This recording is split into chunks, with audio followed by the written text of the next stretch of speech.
will be presenting to you several slides. Ano bang purpose nito, no? We would like to show the public kung ano ba yung tinitignan natin na task at hand ng ICI, no? Kung gaano kalawak yung kailangan na imbestigahan, ano yung nakikita namin so far, and how challenging the task will be. But despite that, we are determined to comply or to deliver our mandate. So, last week, we had a meeting with the DPWH, headed by Secretary Dizon, and he shared with us data and information. So, in the first slide, makikita po ninyo dyan na based sa data na nag-gather ng DPWH, ng DILG through the DNP, ng DND through the AFP, and also from the DepDev, no? Ang universe po, meaning ang lahat po ng infrastructure project na tinitignan po natin from 2016 to 2025, nasa 238,200 projects. Ngayon, titignan po natin dyan in particular yung flood control projects. Kung makikita po ninyo dyan sa graph na yan, 12.5% yan ay flood control. This translates to almost 30,000 flood control projects. Hindi pa po dito kasama yung sinasabi po ni Secretary James na yung convergence. Dahil dito po ay may mga flood control projects rin po na nakatago na sa ngayon po ay sinasala po namin kung ilan pa po yung madadagdag dyan. So, but basically, titignan po muna natin kung ano po ba itong flood control projects na to on paper. We're looking at 29,800 flood control projects. Ganyan po karami yan. Almost 30,000. So, ano pong ginawa natin dito, no? Next slide, please.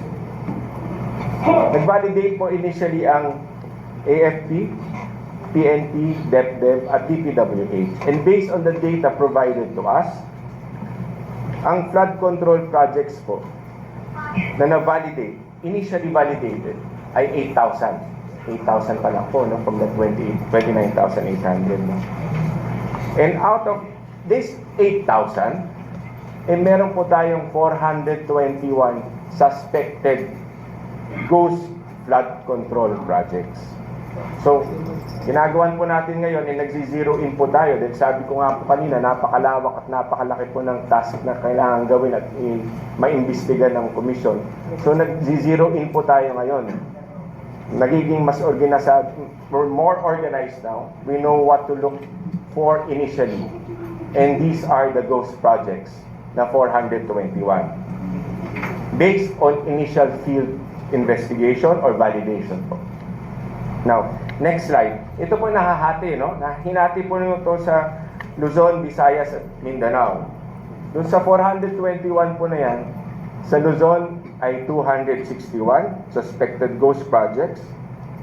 Flood control projects, I mean, to be more specific, from 2018 to 2024.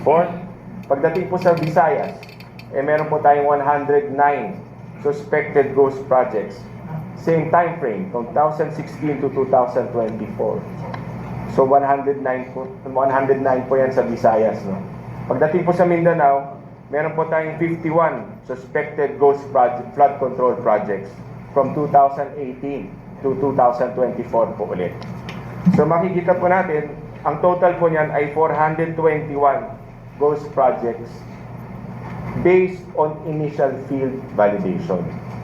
Dito po tayo magzi-zero in initially dahil ito po ay medyo, ito po ang tinatawag natin na low-hanging fruit po, no? Dahil ghost projects nga po. Kumbaga po na upon validation po, field validation, talaga pong ghost sila, meaning wala po tayong nakita mga proyekto. With that said, I now turn over the floor to General Azurin to discuss with you on what will be the process of the ICI with regard to these ghost projects. Kasi kailangan po natin maging systematic dito, no? Para po mapabilis yung proseso. So perhaps po, General Azurin, pwede po ninyo ma-explain sa kanila. Thank you, Atty. Brian. Again, magandang umaga po sa inyong lahat. So dito po, kung mapapansin po ninyo dun sa slide, meron mo tayong week 0, week 1, week 2, and week 3 and 4.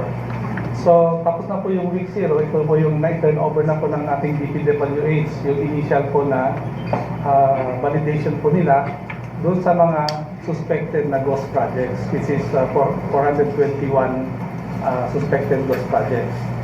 So ito pong validation na ginawa ng ating DPWH dito na ang nag-actual inspection ay mga tauhan po ng ating Philippine National Police, DILG, as well as yung Armed Forces of the Philippines, and yung mga other agencies na that was tasked by the DPWH. So i-turn over na po dito sa atin ngayon.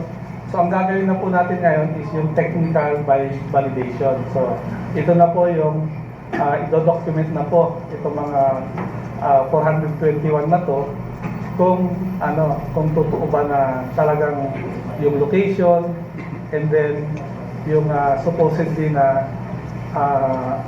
project, yung kung magkano yung project na supposed to be na doon ipapatay yung flood control. So ito po ang mga gagawa po dito ay mga engineers po natin, mga engineers na.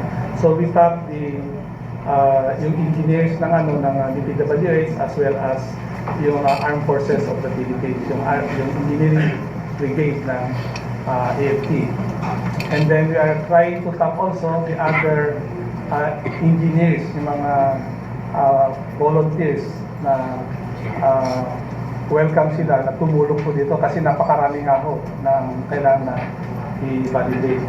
After nito, sa week 2, pag natapos na yung validation ng technical, doon na po yung papasok yung case build-up po na kung saan lahat po ng mga kailangan na document ay i-compile po to ensure po na it will have a case na ipafile po sa ombudsman po.